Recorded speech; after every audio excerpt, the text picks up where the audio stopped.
मेरा नाम मोनाली है। मैं दिखने में बहुत ही खूबसूरत और जवान हूँ।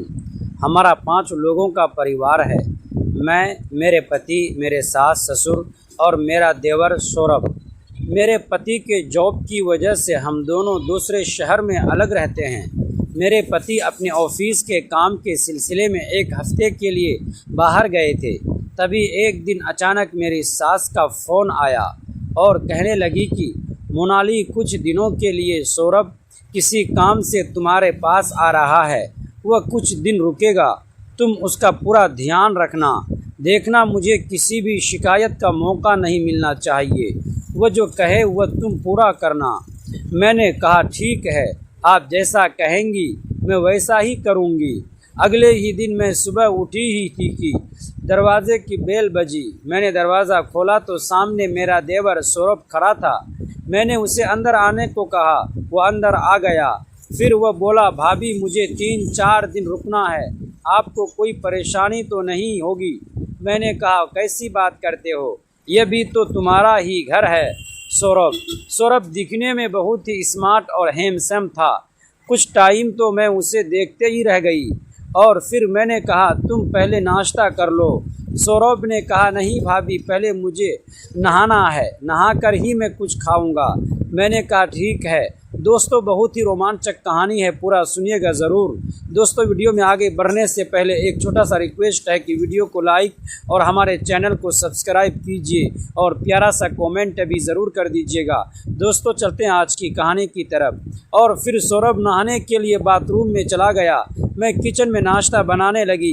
तभी मुझे सौरभ की आवाज़ सुनाई दी, भाभी, मैं टॉवल तो बाहर ही भूल गया, प्लीज़ मेरा टॉवल ले दो। मैं उसे ही टॉवल देने के लिए गई तो मैंने दरवाजे के हॉल में से सौरभ को देखा तो मैं देखती ही रह गई। उसे देखकर मैं चौंक गई। मैंने झिझकते हुए कहा, उसे आवाज़ लगाई। उसने टॉवल लिया। फिर मैं तेज़ कदमों से किचन में आ गई और काम करने लगी। अचानक से सौरभ मेरे पीछे आया और बोला, भाभी। मैं एकदम उसकी तरफ मुड़ी और वो मुझे देखने लगा और कहने लगा, भाभी, मैं चाय नहीं पीता, मुझे दूध पीना है, क्या दूध पिलाओगी? मैंने कहा, हाँ, क्यों नहीं। और कहने लगा, भाभी, मुझे ठंडा दूध पसंद है। वो मेरी तरफ मुस्कुरा कर देखने लगा। मैंने भी मुस्कुरा दिया। फिर नाश्ता करके बाद सौरभ अपने काम के सिलसिले में बाहर चला गया। मैं भी घर के कामों में लग गई और काम करते करते मेरा ध्यान सौरभ की तरफ ही जा रहा था, क्योंकि मुझे भी कई दिन हो गए थे। मेरे पति 1 हफ्ते के लिए बाहर गए थे, इसीलिए मेरा भी मन कर रहा था। शाम हो गई थी। सौरभ भी घर वापस आ गया। मैंने खाना बनाया, हम दोनों ने खाना खाया। आधी रात को मुझे बहुत प्यास लगी थी तो मैं किचन में गई और मैंने पानी पिया। जब पानी पीकर मैं वापस अपने कमरे में लौट रही थी तो मैंने देखा सौरभ के कमरे में अभी तक लाइट जल रही थी। मैंने सोचा कि रात के 1 बजने तक इसके कमरे की लाइट क्यों जल रही है। मैंने सोचा, चलो मैं उसके कमरे में जाकर देखती हूँ। जब मैं उसके कमरे के पास गई तो उसके कमरे का दरवाज़ा खुला था। जैसे ही मैं अंदर गई तो वो अपने फ़ोन पर हॉलीवुड की मूवी देख रहा था। उसने अपने फ़ोन का साउंड फुल ऑन किया हुआ था। जैसे ही मैंने उसको पीछे से आवाज़ लगाई तो उसने झट से अपने फ़ोन का साउंड कम कर दिया और जल्दी से उठकर बेड पर बैठ गया और कहने लगा, अरे भाभी, आप यहाँ? मैंने कहा, हाँ, तुम्हारे कमरे की लाइट अभी तक क्यों जल रही है और तुम अभी तक इतनी रात गई सोए नहीं? तभी वह कहने लगा, भाभी, मुझे नींद नहीं आ रही थी तो मैं मोबाइल पर मूवी देखने लगा। पर भाभी, आप आधी रात को क्या कर रही हो और आप क्यों नहीं सोई अभी तक? तो मैंने कहा, मुझे भी तुम्हारी तरह नींद नहीं आ रही थी। मैं किचन में पानी पीने आई थी तो मैंने देखा कि तुम्हारे कमरे की लाइट अभी तक जल रही है। मैंने सोचा कि जाकर पूछती हूँ कि तुम्हें किसी चीज़ की ज़रूरत तो नहीं है, इसीलिए मैं यहाँ देखने चली आई। तभी वो कहने लगा, भाभी, ना आपको नींद आ रही है ना मुझे, तो चलो साथ में मूवी देखते हैं। फिर वो बोला, आ जाओ, इधर बैठो। मुझे बिल्कुल भी नींद नहीं आ रही थी तो मैं सौरभ के पास बैठ गई। उसने जल्दबाजी में फ़ोन बंद नहीं किया था और मूवी उसके फ़ोन पर चल रही थी। मैंने उसके फ़ोन पर नज़र डाली तो तभी फिल्म में बहुत ही रोमांटिक सीन चल आया, जिसमें हीरो हीरोइन एक दूसरे के साथ प्यार कर रहे थे और ये देखकर मुझे कुछ होने लगा। मैंने जल्दी से उसके फ़ोन से नज़र हटा ली और थोड़ी देर बाद मैं फिर चुपके से उसके फ़ोन में मूवी देखने लगी। सौरभ को पता चल चुका था कि मैं चुपके से उसके फ़ोन में मूवी देख रही हूँ। उसने फ़ोन को मेरे सामने रख दिया और कहा, भाभी क्या आपको मूवी देखनी है? मैंने कहा नहीं तो। सौरभ बोलने लगा, भाभी देख लो, किसी का कुछ नहीं जाएगा। मैंने कहा नहीं नहीं, मैं नहीं देखूंगी। मैंने सौरभ की ओर देखा तक नहीं था, तभी उसने अचानक से अपना फ़ोन मेरे हाथ में थमा दिया। अरे भाभी देख लो, मूवी हॉलीवुड है। भाभी क्या आपको हॉलीवुड मूवी पसंद है? मैंने कहा हाँ पसंद तो है, बहुत है। तभी वो बोला, पसंद है तो खुलकर देखो, इसमें शर्माने की कोई बात नहीं। मुझे भी हॉलीवुड मूवी पसंद है, देखकर मज़ा आता है। फिर सौरभ ने कहा, ऐसे करते हैं, हम मूवी को टीवी पर देखते हैं। और उसने उस मूवी को टीवी पर लगा दिया। तभी सौरभ कहने लगा, चलो फिल्म देखने के लिए। मुझे किसी की कंपनी तो नहीं मिली, अब हमें बहुत मज़ा आएगा। मैं बिल्कुल चुप रही और हम दोनों साथ में मिलकर मूवी देखने लगे। फिल्म के बीच में रोमांटिक सीन आया तो तभी अचानक सौरभ ने अपना हाथ मेरी कमर पर रखा। मेरे पूरे शरीर में जैसे बिजली का करंट लगा हो। मैंने उसका हाथ छुड़ाना चाहा। सौरभ ने मेरी तरफ देखा और कहने लगा, क्या हुआ भाभी? मैंने कहा कुछ नहीं, और उसने अपना हाथ हटा लिया। फिर वह मेरी तरफ देखने लगा। मैंने कुछ पूछा, कुछ चाहिए तुम्हें? तो वो बोला, भाभी बहुत गर्मी है, कुछ ठंडा पानी का मन कर रहा है। मैंने कहा जूस लेकर आऊं? तो उसने मुझे ऊपर से नीचे तक देखा, फिर कहने लगा, दूध पीने का मन कर रहा है, दूध पिला दो। और वो मेरी तरफ देखने लगा। मैंने मुस्कुरा कर कहा, मैं अभी लेकर आती हूँ। और मैं किचन में दूध का गिलास लेकर वापस सौरभ के कमरे में आ गई और हम फिर मूवी देखने लगे। मूवी देखते देखते दूध का गिलास जैसे ही मैं उसके कपड़ा पकड़ाने लगी, गिलास उसके हाथ से छूटकर उसके कपड़ों पर गिर गया। मुझे तो ऐसा लगा शायद उसने जानबूझकर गिराया। फिर सौरभ मुझसे कहने लगा, भाभी मैं अभी चेंज करके आता हूँ। इधर मूवी में एक रोमांटिक सीन आ रहा था जिसमें लड़का लड़की एक दूसरे के साथ चिपके थे।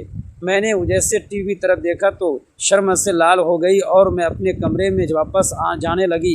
मैं जैसे ही वापस जाने लगी, सौरभ ने मेरा हाथ पकड़ लिया और मुझे अपनी ओर खींच लिया और अपनी बाहों में जकड़ लिया। मैं उससे कह रही थी, सौरभ प्लीज़ मुझे छोड़ दो, यह सब गलत है। सौरभ कहने लगा, भाभी इसमें क्या गलत है? इसमें कुछ भी गलत नहीं है। और हाँ, माँ ने भी तो कहा है ना मेरा ध्यान रखने को, और ये भी तो बोला है कि सौरभ जो बोले वो करना, किसी चीज़ के लिए मना मत करना। मैंने हैरानी से पूछा, ये तुम्हें कैसे पता? तो वो कहने लगा, मैंने ही माँ को बोला था कि ऐसा ना हो कि भाभी मुझे किसी चीज़ के लिए पूछे ही ना। वो कहने लगा, भाभी इसमें कुछ भी गलत नहीं है, यह साफ साफ पता चलता है कि आप मुझसे प्यार कर बैठी हैं, इसीलिए तो आपका सारा ध्यान मुझ पर ही होता है। मैं क्या कर रहा हूँ, मैं कहाँ जा रहा हूँ, पर आप मुझे हमेशा एक अलग ही नज़र से देखती रहती हैं, जिससे ये पता चलता है कि आप मुझसे प्यार करने लगी हैं। और प्यार में सब जायज़ होता है, और अगर आपको मुझसे प्यार ना हो तो आप अभी और इसी वक्त इस कमरे से बाहर जा सकती हैं, जिससे मुझे ये पता चलेगा कि यह मेरी गलतफहमी थी। बोली, क्या जा सकती हूँ? आप बाहर कला साफ़ करने की आवाज़ इस कमरे से। मैं आपके कोई ज़बरदस्ती नहीं करूँगा।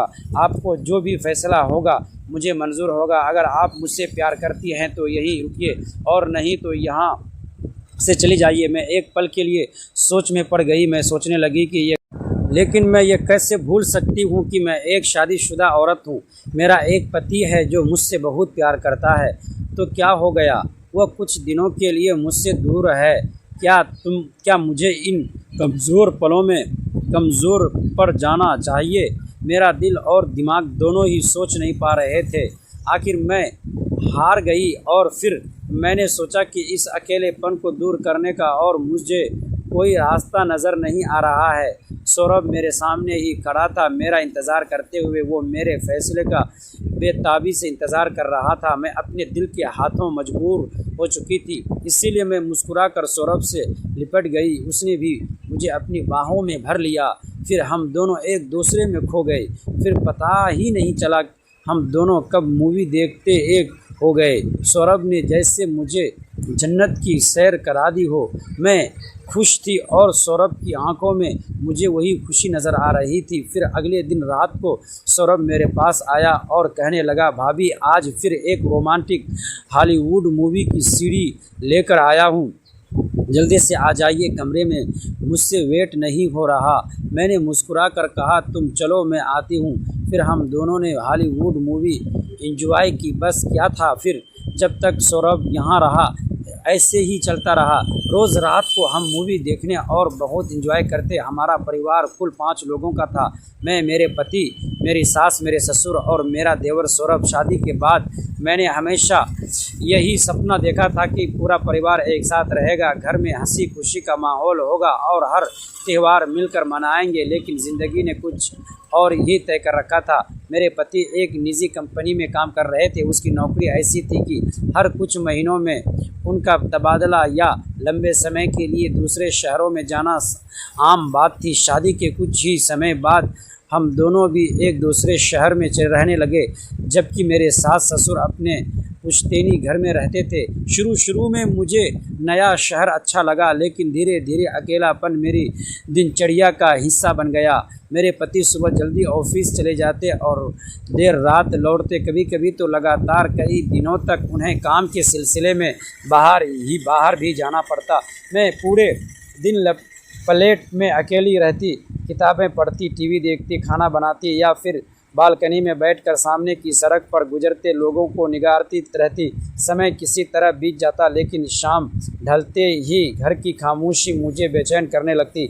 एक सप्ताह पहले ही मेरे पति ने बताया था कि उन्हें ऑफिस के एक महत्वपूर्ण प्रोजेक्ट के लिए पूरे 1 हफ्ते के लिए दूसरे शहर जाना पड़ेगा। उनके चेहरे पर उत्साह था, क्योंकि यह प्रोजेक्ट उनके करियर के लिए बहुत अहम था। मैंने मुस्कुराकर उन्हें शुभकामनाएं दी, लेकिन मन ही मन जानती थी कि आने वाला पूरा हफ्ता मेरे लिए बेहद लंबा होने वाला है। जिस दिन वे रवाना हुए उस सुबह मैंने जल्दी उठकर उनका सामान ठीक से पैक किया। जाते समय उन्होंने मुस्कुराते हुए कहा, बस देखते देखते 1 हफ्ता निकल जाएगा, अपना ध्यान रखना और किसी भी बात की चिंता मत करना। मैंने भी मुस्कुराकर सिर हिला दिया, लेकिन जैसे ही उनकी टैक्सी बिल्डिंग के बाहर से ओझल हुई, पूरे फ्लैट में एक अजीब सी खामोशी फैल गई। ऐसा लगा जैसे घर की सारी आवाज़ें भी उनके साथ चली गई हों।